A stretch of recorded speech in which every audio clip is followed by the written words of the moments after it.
Welcome, everybody. It's a great pleasure to host Jean Pham, who is a member of the faculty at Biomedical Engineering and Center of Computational Biology at Johns Hopkins University.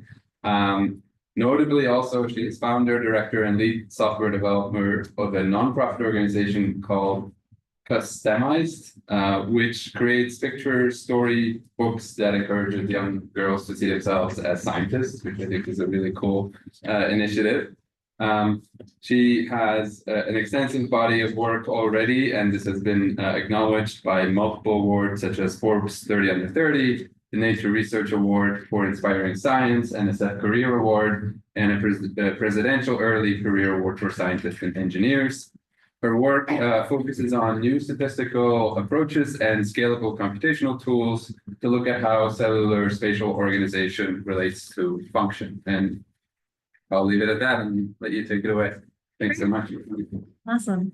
Great. Well, so excited to be here. Always fun to visit New York. And yeah, I guess for those who did read the abstract, my talk actually will deviate a little bit from what was in the abstract. So, but I hope this will be a nice and interesting story that will encourage some discussion and contemplation on the audience's part.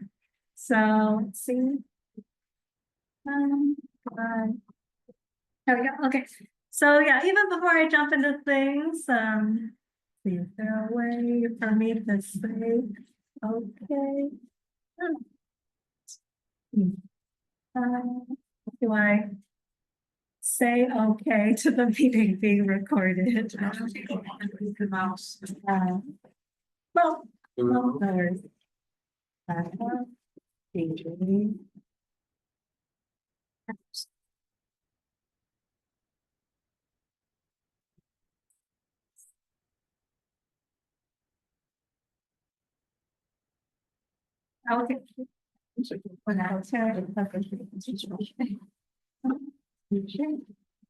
Okay, great, perfect.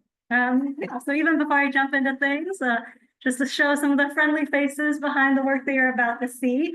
These are my students. We call ourselves the JetWorks Lab, and we're in the Center for Computational Biology at Johns Hopkins. And if you ever find yourself in the Baltimore area, don't be a stranger. Feel free to come visit us.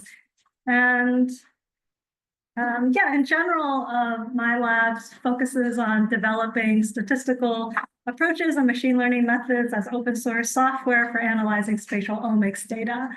These are just a few of the projects that we've done over the years, and just to highlight a few, previously, for example, for analyzing multicellular pixel resolution spatial transcriptomics data, where spatial measurements would reflect the transcriptional states of multiple cells at various spots in the tissue, like for example, for the Xenium technology, DibitSeq and others. We've previously developed a tool called STP-Convolve for recovering cell type specific spatial organizational patterns and gene expression profiles without reliance on a single cell reference. So this is work that was led by Brennan Miller, who has since graduated from the lab and is now at Merck. I encourage you to check out his paper to learn more.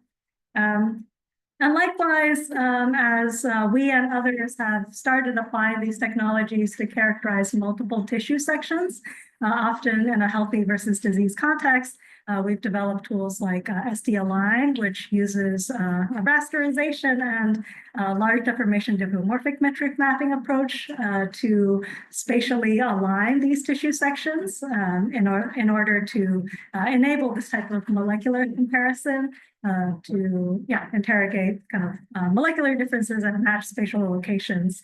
In this case, you can see across two different brain sections, we can align them together and ask, what are the transcriptional differences at specific regions along the hippocampus, for example. So this was, again, previously published work led by Kaylin Clifton and Manju Anand in my lab in close collaboration with Daniel Tour at UCLA. And again, I encourage you to check out our paper for more details.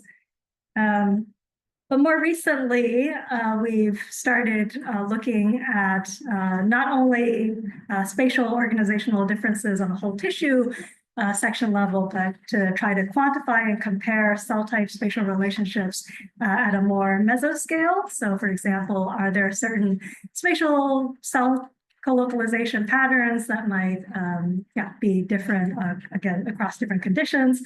So developing statistical approaches to formulate this so that we can come up with quantifications that then allow us to do this type of comparison. So this was, so my student, Rafael dos Santos Peixoto, developed an approach fondly called Crawdad, again, very recently published, that for the sake of time, I'll have to encourage you to check out the paper for maybe more detail.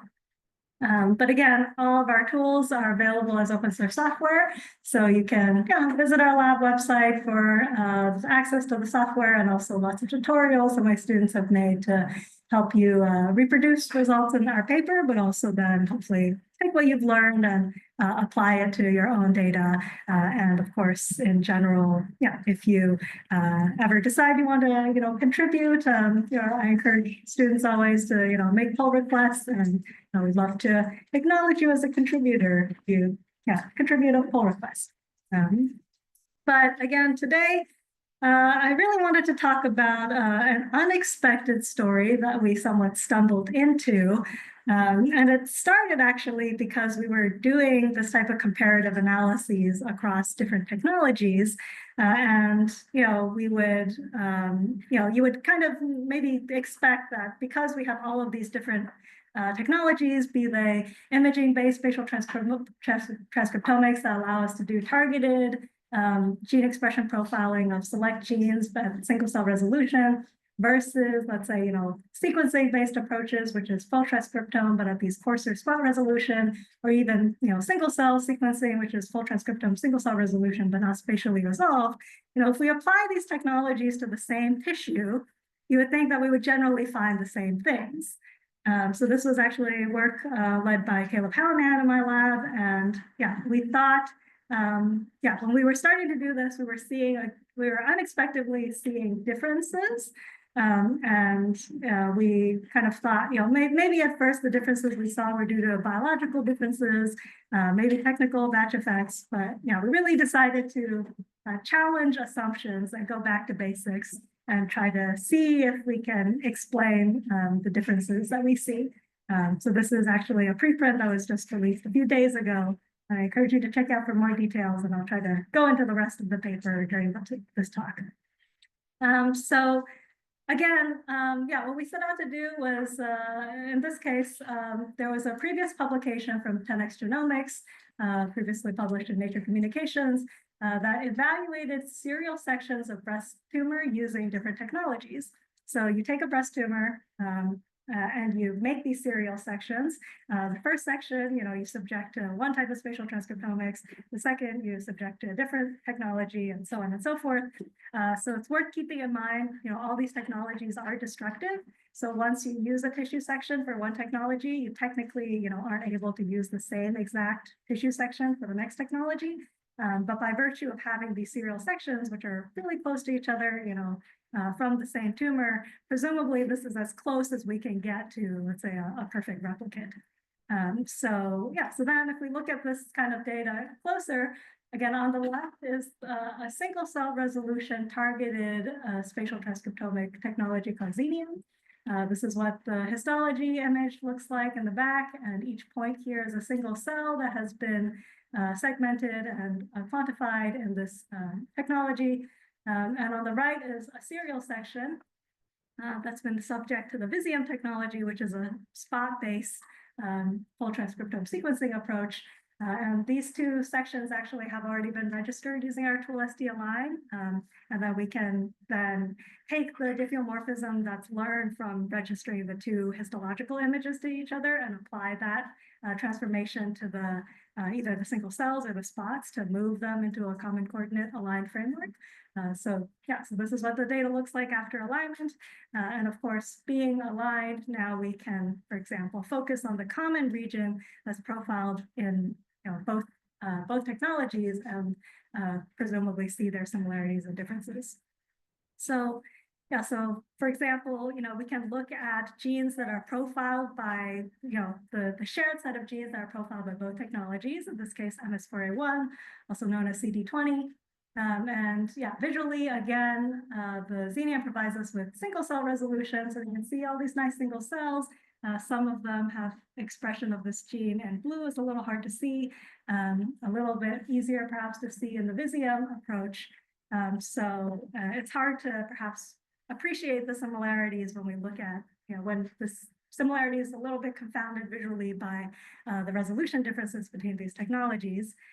So it's a little more apparent if we apply approaches, which is an approach previously published in a lab called SC-raster, where we aggregate these expressions into matched resolutions.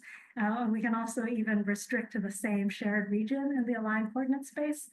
So now I'm visualizing here the Xenium expression of MS4A1 restricted to the shared location across the two platforms and aggregated, rasterized at a resolution that's matched across the two technologies. So I hope visually it's a little bit more apparent now. For example, this region of the tissue has high expression of MS4A1 in a manner that's very similar to MS4A1 expression detected in the serial section, even though it's assayed by this different technology.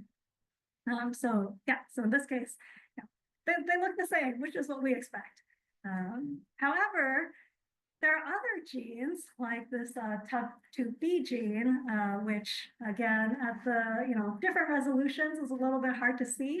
But once we again restrict to the shared locations and aggregate to a shared resolution, now I hope you can appreciate it looks very different. In particular, the TUB2B expression in Xenium seems limited to here, as you don't really see it here, but in Xenium, it's actually, this is a ductal carcinoma, invasive ductal carcinoma region, and it's very highly expressed in this region. I was very curious. So I think at first maybe we chalked it up to, the Xenium, it's well known that sequencing-based approaches have detection sensitivity issues, so maybe there's something wrong with the Xenium. So we thought, okay, well, why don't we try another technology? So we looked at single-cell RNA sequencing data, also from serial sections in the same breast tumor. Single-cell RNA-seq is, of course, single-cell resolution, but we're full transcriptome. So we don't have the spatial context anymore, but we can still do an alignment in a higher order, manifold transcriptional state. So that's what we did, comparing the Xenium to the single-cell RNA-seq. We can embed them in a shared higher order manifold and project that into a 2D representation. In this case, we used Harmony. So you can see that this is a UMAP embedding where each point is a single cell. They're colored by whether they're from the single-cell RNA-seq or the Xenium. So prior to Harmony, there's a separation of the two just because of technological differences. But afterwards, after Harmony, we embed them into this shared lower dimensional manifold space. So then we can segregate by the technology, and in this case, a little bit hard to see perhaps, but each point here is the Xenium single cells, and each point here is the single cell RNA-seq single cells, again, in this shared unified harmonized manifold. And we can see, for example, again, if we look at MS4A1, there's a very nice cluster of cells, presumably our B cells, that are all clustered together in the single cell RNA-seq, and likewise, similar group of cells in the Xenium at the same location in this lower dimensional manifold. Presumably they're kind of transcriptionally similar to each other, and indeed they all upregulate this gene. So we do observe, again, a visually similar pattern in this harmonized UMAP space across the two technologies, as we kind of expect. But then if we look at, TUB2B, again, hope you can appreciate, we see a much more dissimilar pattern where it's not really aggregated in any cell type specific manner in the single cell RNA-seq, but it's kind of, TUB2B is expressed everywhere in the Xenium. So this is, again, a very curious result to us. So why might this be? And I think in order to appreciate that, we have to really understand where our data has come from. So this is a bit of a background for those who don't know the Xenium technology as well. So Xenium is a commercially available targeted probe-based in situ spatially resolved transcriptomics platform. So briefly, what it does or it requires is you take your tissue, make a thin tissue section, permeabilize it, and if there's FFPE, you can reverse cross-link. But essentially, then what it does is uses these padlock probes that are presumably complementary to RNA sequences that are intended to correspond to a specific target gene.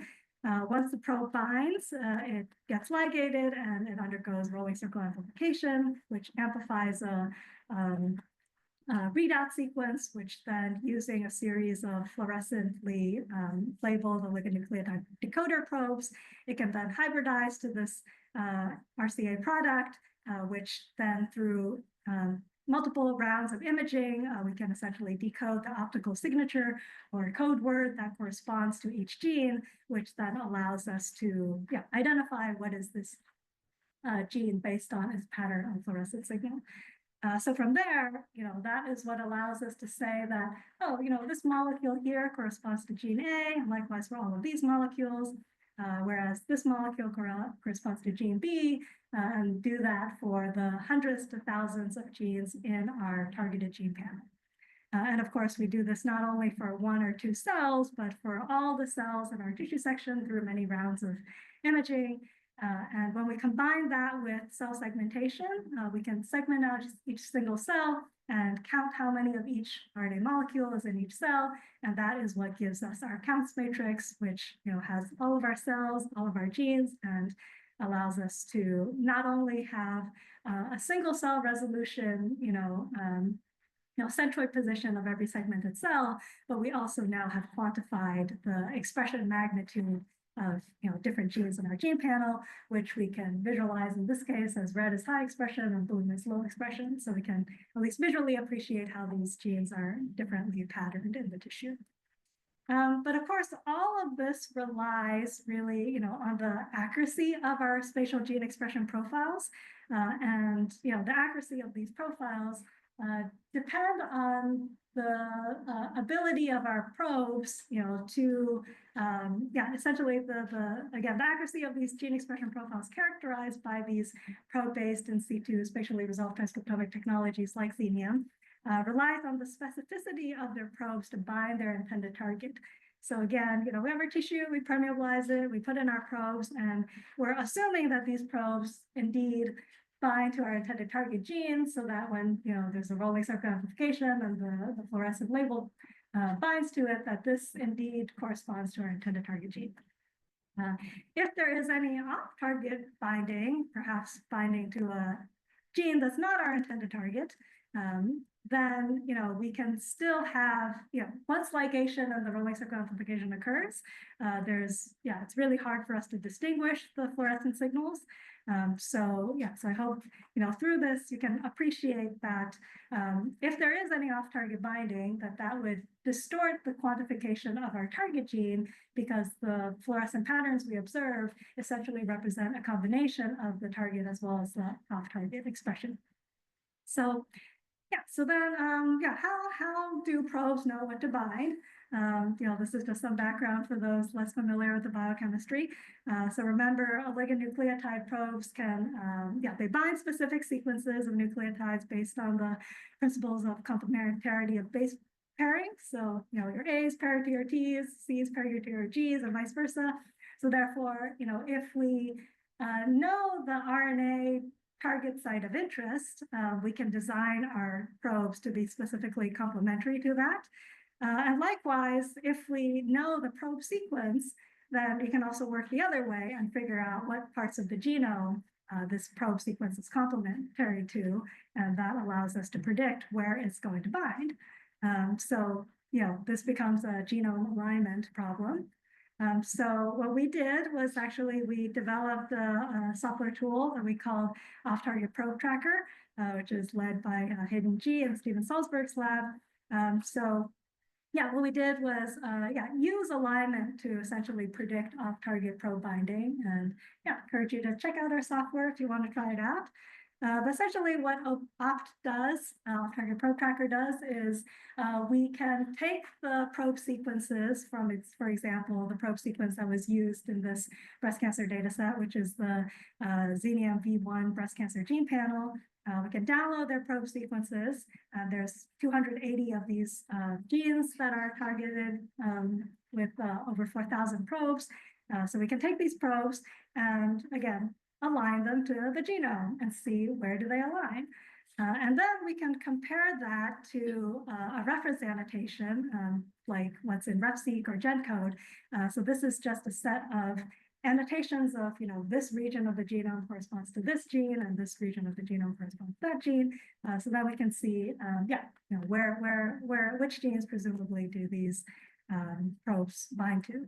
So perhaps as expected, there's if we look at a probe for TUB2B, this is one of the TUB2B probe sequences. We can align that, and we can see that, aligns, we align it to this region, which for those less familiar with looking at genome browsers, this is the GenCode annotation for TUB2B. This is the exon.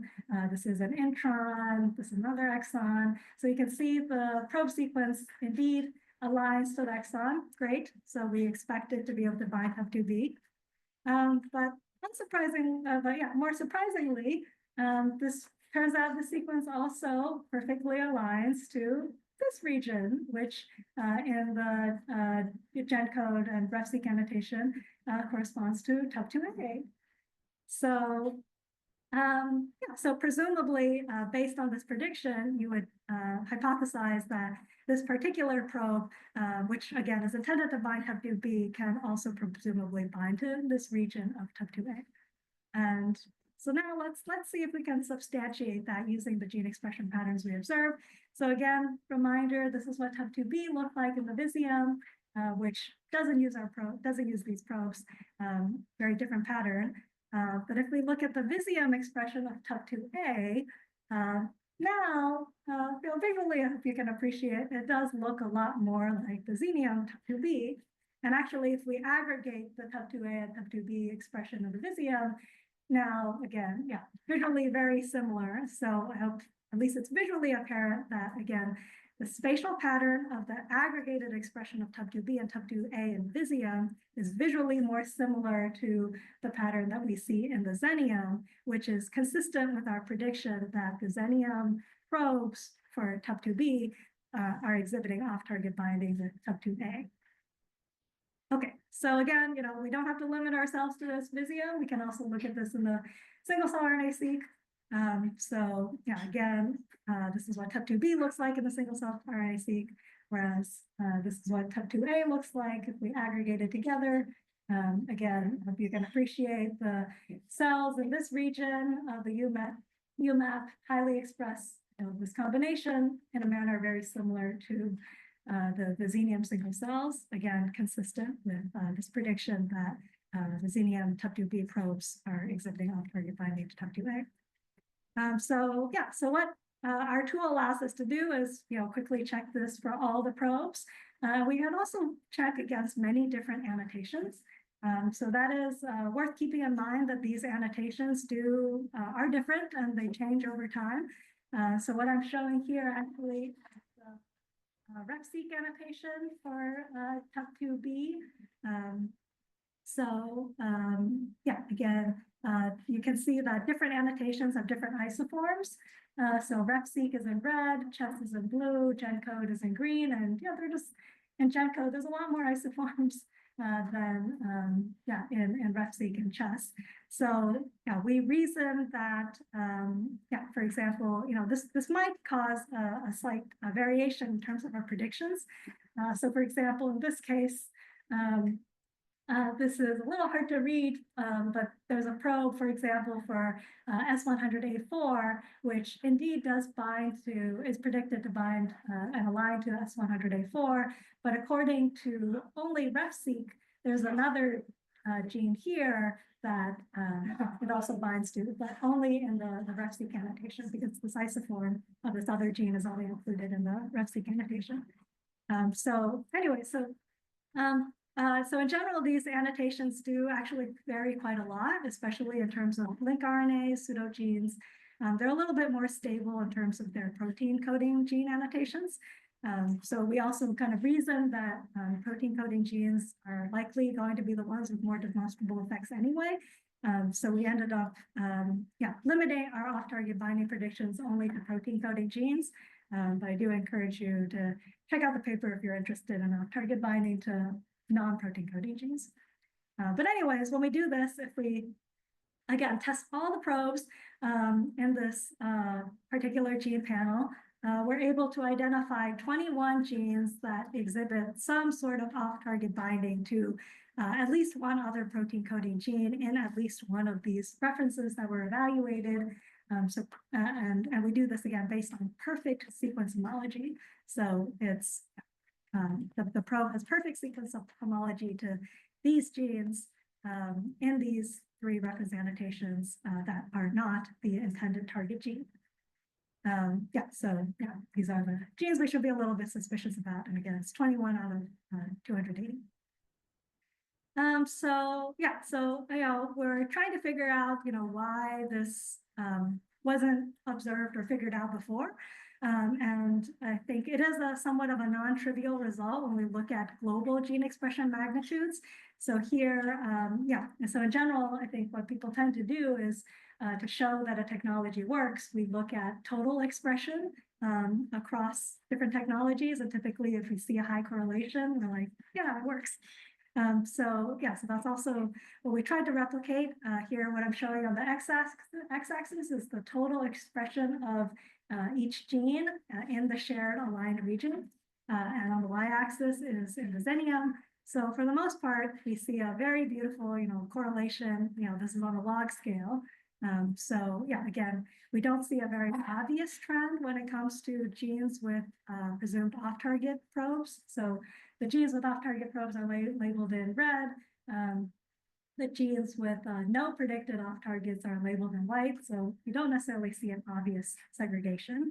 And likewise, I think this dotted line is the x equals y line. So we do generally observe a higher detection in the Xenium compared to the Visium, consistent with what people have observed before, again, in this case, can't be solely attributed to the off-target detection, and this higher detection can still be attributed to other factors like variations of detection sensitivity, sequencing depth, and whatever.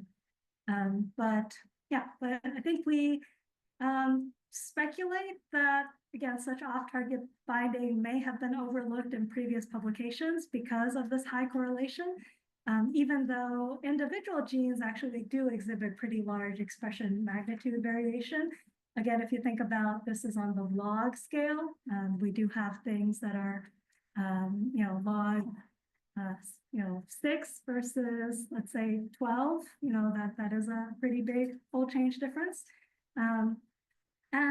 So in general, I think we want to emphasize that let's say a positive significant average gene expression correlation is necessary but not sufficient as a metric of consistency across technologies, and that we should analyze and really, examine individual data points. And in particular, I do want to emphasize one data point here. So actually, this plot on the right is the previously published paper from 10x, previously published figure from 10x, it should be the same exact information. And for the most part, we do see like this point is exactly the same, this point is exactly the same. So all these points are exactly the same as what's in here. But for some reason, this point is conspicuously missing from the previous publication. So this is a point corresponding to APOBEC C3b. It is, as you can see here, not expressed in the Visium, but pretty highly expressed, log of magnitude of 10, so very highly expressed in the Xenium. So again, if you look at the expression in space, Visium, again, it's not detected at all, has a very interesting pattern of Xenium. When we apply our opt prediction tool, we do predict that the probes for this particular gene can exhibit off-target binding to a number of orthologs, which then when we aggregate look a little bit more similar, I think, to the spatial pattern that we observe in Xenium, again, consistent with this idea that the probes are exhibiting off-target binding. Likewise, we can again also compare single-cell RNA-seq. It's not expressed at all, not detected at all in single-cell RNA-seq, but kind of pretty highly expressed across a number of clusters in the Xenium. And again, when we aggregate the off-target predictions, we do a little hard to see, but yeah, there is much more high red expression in a manner that's more consistent. So I think, yeah, this is all just to say, yeah, we do believe there is off-target binding. However, not all hope is lost. I think it is worth keeping in mind that the effect of the off-target binding on the detected expression profile of the target gene is still going to depend on the expression magnitude of the off-target gene. So, for example, here, what I'm showing is the Xenium expression of CEACAM5, yeah, CEACAM5, where it's yeah, very, yeah, CEACAM, there was a CEACAM6, a little hard to see, but anyways, one of the CEACAMs. And according to our op tool, the probes targeting yeah, CEACAM6 exhibit off-target binding with CEACAM3. If we look at Visium, we can appreciate CEACAM6 has a similar expression pattern, and CEACAM3 actually isn't really expressed in this tissue.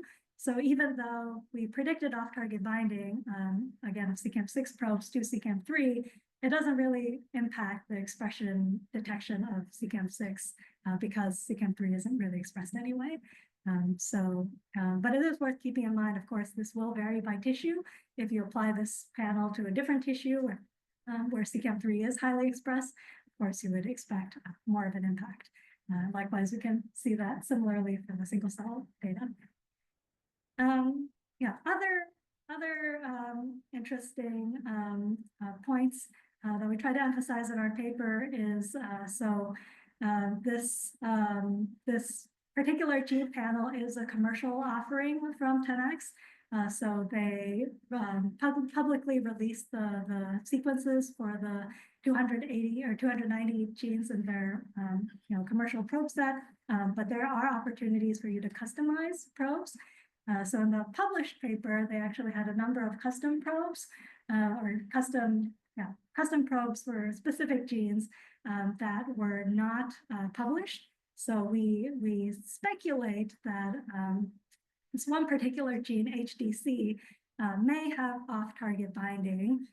It's maybe even a little evident from the total expression, which again in the Visium is quite a fold change lower than what was detected in Xenium. If we look at the expression spatial patterns, it is expressed in Visium, but this kind of splotchy spatial pattern, whereas in Xenium has more of a defined characteristic aligned with the tumor population. So based on this comparative analysis, we suspect that HDC might have off-target probe binding. However, we don't actually have access to the custom probe sequences. These have not been published. So I guess in general, we can speculate that these probes might exhibit off-target binding. Again, we have both single cell and orthogonal technologies to substantiate that speculation, but we don't know for sure without the probe sequences. So this is just maybe as a encouragement to those who are doing this type of experiment to always publish your probe sequences to enable reproducible science. Okay. And I think thus far, all the predictions of off-target probe binding that I've shown has been based on perfect sequence homology, so perfect alignments. We reasoned that imperfect sequence matching could still result in off-target binding. In this case, for example, if this is our probe, this is our target gene, has perfect sequence homology to, of course, the target gene as intended. But in this case, the off-target gene also exhibits some sequence homology, but perhaps imperfect, especially further from the ligation site. So the reason that, perhaps even with imperfect sequencing matching, it could still lead to off-target binding, especially if the mismatches occur further away from the ligation site. So in our op tool, we did build in parameters that allow us to test for imperfect alignments towards the end of the binding, or towards the end of the probe sequences. We presume, again, this could happen, but likely at a lower detection, lower hybridization efficiency. So when we run our op tool and allow for 6 base pair mismatches towards the end of the probe sequences, we do identify 9 additional genes with potential off-target binding. And I just wanted to highlight one gene, CCAM8, which has predicted off-target binding to CCAM5, 6, 7, and it's PSG6. Again, allowing for mismatches towards the ends of the probes. And if we look at, again, the expression of CCAM8 in the Xenium, it looks like this. In the Visium, looks a little different. If we aggregate the expression of the off targets, now again, we see a visually more similar pattern, perhaps a little bit, again, in this case, we're just doing a simple aggregate. We're not actually taking into consideration the hybridization efficiencies.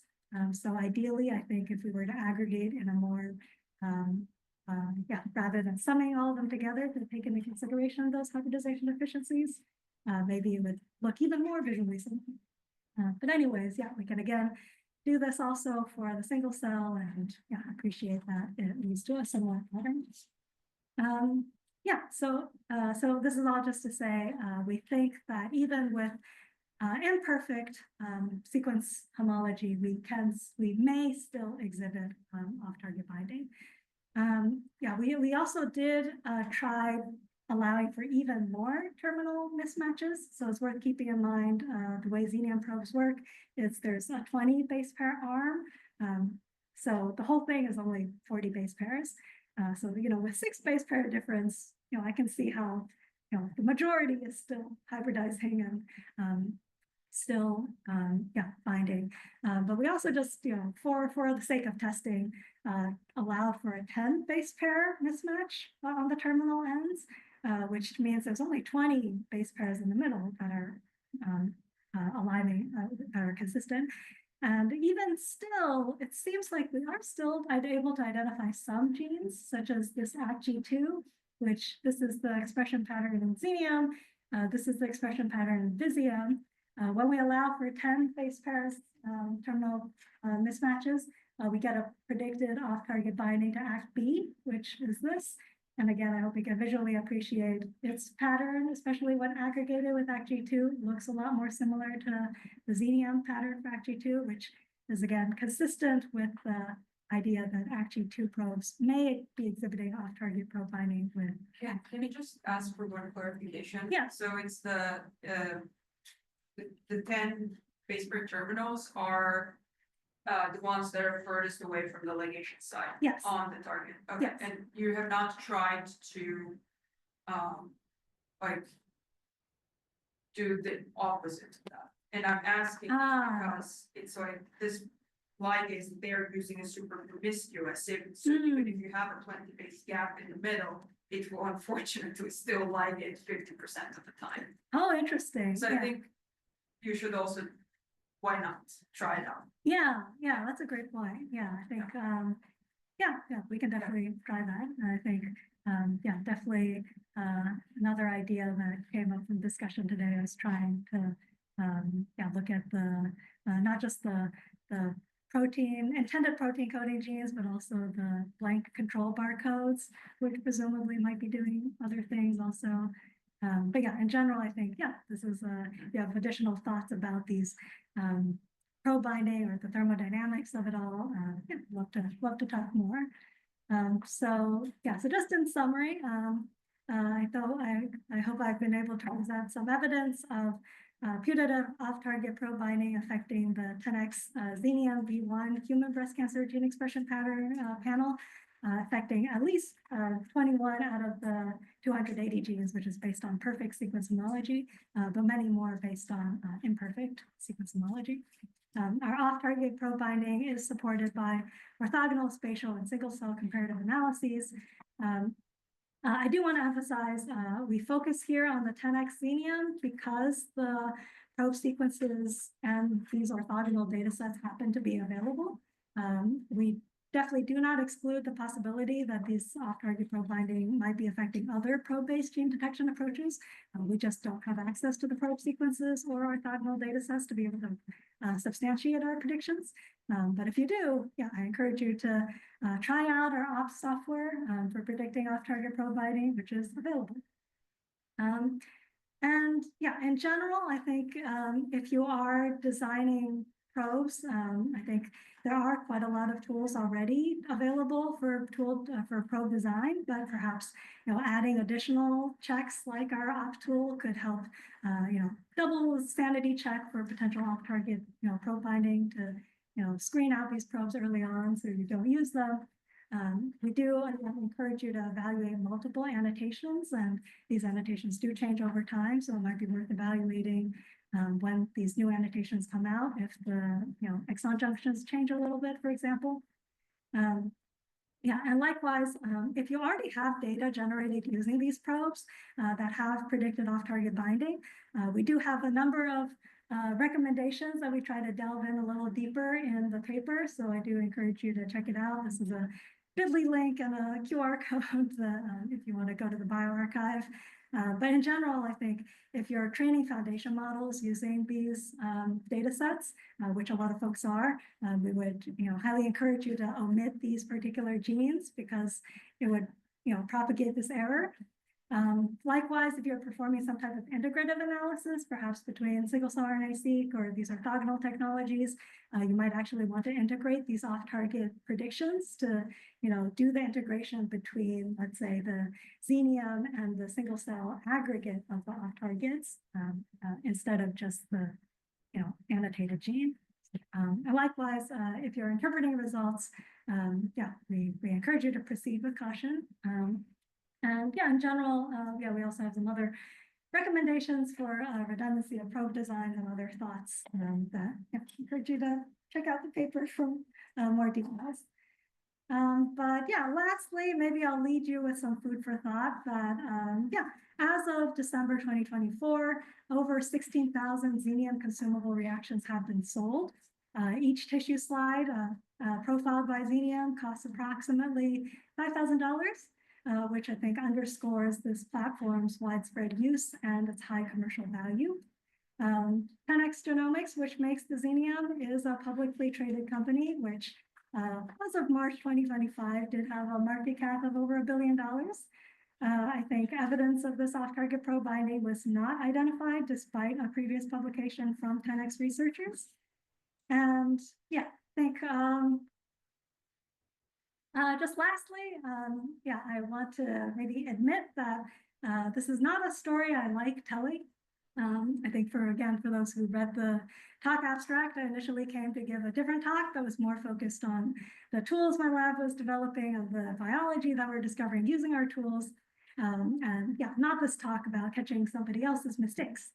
Yeah, but I do tell this story because I think it's important, especially for the students in the audience, to know that, yeah, I tell the story because it's where the science has led, because to do science is to seek truth wherever it may lead. And especially in this moment, when federal funding is being threatened for the academic sciences, I also hope that this student highlights a little bit of the critical role that academic researchers have towards ensuring the robustness of industry-led product development by providing oversight, especially oversight that's free of financial conflicts of interest through independent federal funding. And yeah, I hope the story also exemplifies the complementarity between industry and academia that ultimately, I think, fosters a more rigorous, transparent, and reliable scientific process, which is to the benefit of consumers and the public alike. And I further, I think, really want to emphasize in the story that, yeah, it's a story I tell to educate you all, especially the students, to educate you all not only about, how these technologies work so that you can presumably design better probes, you can check your own probes for these off targets, perhaps interpret your existing spatial transcriptomics better, in the context of these off-target predictions, or ideally also design better technologies and better probes that don't have these off-target effects, and yeah, design better experiments in the future. But also to just emphasize that education is not about mastering a series of facts. Education is about nurturing this capacity to question and to challenge and to, of course, seek truth and to then speak truth, even if that truth might be, let's say, counter to the interests of those with a lot of wealth and power. And then, whether that then education is reflected in, let's say, the papers we write, or the advocacy that we engage in both, let's say, behind closed doors and also on the streets of Washington. Yeah, I hope it will always be in the interest of the public good. So with that, I encourage you to reach out if you have any questions. You can, once in a blue moon, probably find me on Blue Sky, and happy to take any questions.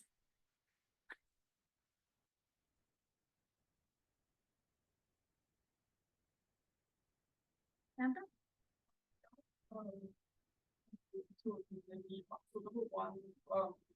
So for Xenium, you get a file as CSV or target that has the tensor spot, you have the coordinates. So one of the columns in that is the red score. So so I have to check like whether the first one that have target. So do you get like more spots with lower red score for those? That's a great question. We have not checked actually. Yeah, but that's definitely something, you would presume, though, you would maybe speculate that those with off target would have, a lower, I guess the off targets would have more variation, let's say, in their FRET score, because presumably some of, let's say only one probe binds to CUP2A, and those probes perhaps would have a lower fluorescence.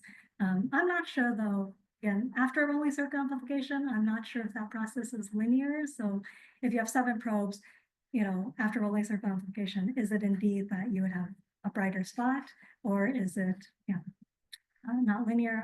I guess I would have to defer to Allard about the whether that is the case. But we can also, definitely look at the data to double check. So my second question is, so when you do get off target and you get so you get like the pattern Xenium being similar to like the aggregate of the other off target genes in Xenium. So like would you like try like a non-negative linear regression model to try to find a whole proportion of the astronomy of the off target genes? Yeah, we have. And yeah, we did actually try to even go, let's say, fit a regression model against all the Xenium gene expression to see if we can predict that the Xenium is a linear combination of all of the Xenium genes to try to do this off-target binding prediction for, again, for probes where we don't have the sequence. It turns out, it's a challenging problem because there's so many possible fits that you'll always find some fit that better explains the pattern. So we ended up taking maybe a more conservative approach by focusing on probe alignment rather than the matrix factorization, because then we have more of a substantive claim. But I do think it is worth trying both. Priya? There's a couple of questions. Well, one sort of, I was very interested that you showed that in local expression, even with the soft target effect, then many of these these are off target genes have similar, aggregated expression in Xenium. They seem also with the scaling factor. I'm curious, have you looked at like local correlation or local like spatial correlation to see, is this actually like even if you have a similar aggregated expression level, is the spatial aspect that you observe similar between your Yeah, that's a great question. Yes, we have. So we've looked at, for example, rather than total expression magnitude, let's say a quantification of local expression correlation. Again, it's definitely not obvious. There are some genes with probes that have a lot of off targets, but the off targets are not expressed. So then it's like whether you aggregate or not, there's not really much of a, let's say, a delta in that local expression correlation. So it seems primarily driven by the expression magnitude of the off targets, but also the expression magnitude of the target gene itself. Genes that are more highly expressed have higher local correlations. So that ends up being the major driver. So rather than, on target prediction. also considered compliance to other technologies that are focused. I guess Xenium compliance with the 5K probes is the obvious sort of you imagine with more probes, there will be more off targets. I think we did, I think again, this is maybe more of a, let's say, I think this is the type of work that 10X should be doing. So I don't want my students to be spending their precious time doing this work for 10X and being underpaid for it. So our hope is, we've done the initial proof of concept. I will leave it to them to improve their product. If they want to hire one of my students, that's a different story. But I think I do hesitate to ask my students to do more. Sorry. So in my hands, and then anecdotally, like these probe-based spatial transcriptomics approaches are quite finicky to optimize. And so I do find it sort of notable that off-target binding aside, they're able to get binding rather consistently with the Xenium kit. Is there anything about the specific sequences that they targeted, like the 40mers, that is notable in terms of like, I don't know if there's any sort of like complementary sequences nearby or lack thereof that allows them to bind so regularly? Yeah, that's a great question. I don't know. I don't know how they chose these sequences to begin with. That's also a point that we try to emphasize in the paper. We actually don't know which annotation version they designed these probes off of, because when we do our alignment, actually a number of them map to introns or UTRs, and our speculation is that maybe they used an earlier version of GenCode where these regions were annotated as exonic. So again, that's not published. I think this maybe just speaks to the general lack of transparency in terms of how these probes were designed and the considerations that were given during their design to begin with.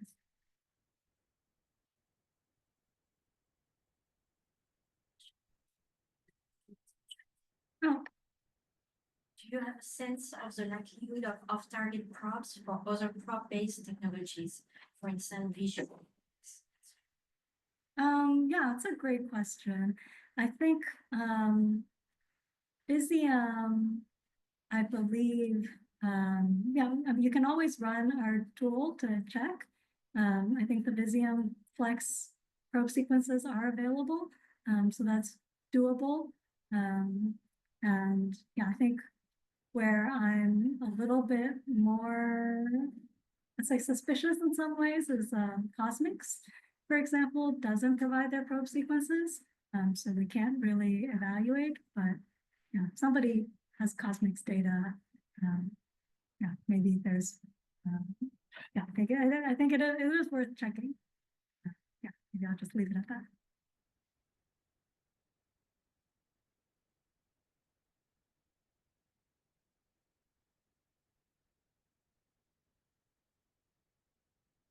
Do another round of calls.